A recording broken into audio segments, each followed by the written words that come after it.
right, this is the audience.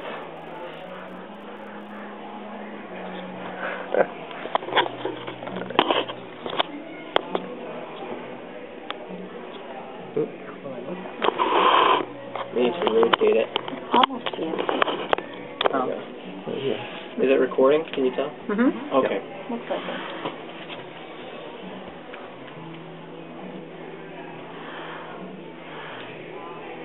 According to McDowell, in his recent book, The Last Christian Generation, 2/3 of churched youth say that the church will not play any part in their lives when they leave home. Through a combination of expert opinion and personal experience, I will be sharing with you some facts about today's present-day youth culture and also some of the things that we can do to be a part of the solution. Our church young people are becoming increasingly unchurched, and it is our responsibility to do something about it. As best as I can with the time that I have, I would like to share with you some of the facts about our present-day youth culture, again, and what you can do to be a part of the solution. The facts about today's youth culture are painting a disturbing picture, really. 2/3, again, as mentioned before, 2/3 of churched youth, these are young people who are going to church, 2/3 say that the church will not play any part in their lives when they leave home. Many of you have heard of the Barna Research Group. They've studied this topic thoroughly, and here are some of the numbers that they have come out with. 63% of young people do not believe Jesus is the Son of God. 58% believe all faiths teach equally valid truths. 51% do not believe Jesus rose from the dead. 65% do not believe Satan is real. 68% do not believe the Holy Spirit is real. 81% do believe that all truth is relative to the individual and his or her circumstances. And 70% do believe that there is no absolute moral truth. Now, statistics like these can seem kind of overwhelming and even far-fetched.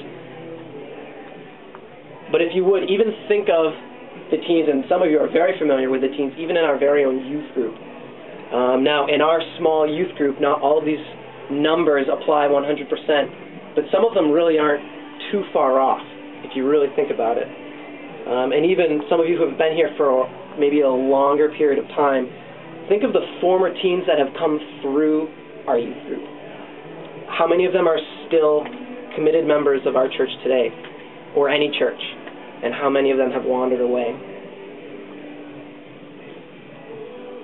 Now, these things can be kind of depressing and maybe sad to think about, but there are things that we can do to be a part of a solution in this culture.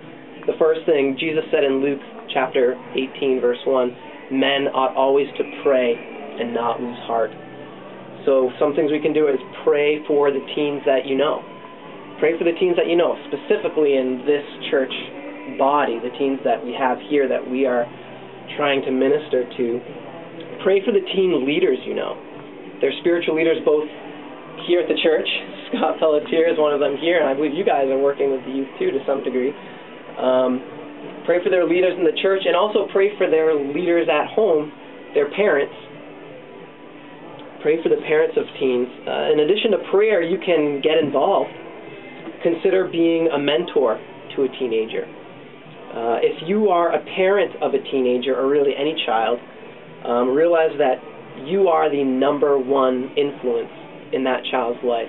A lot of people believe the media has the largest influence, or even their friends, or their youth leaders, or movies, or video games, but the parent is the number one influence in a child's life.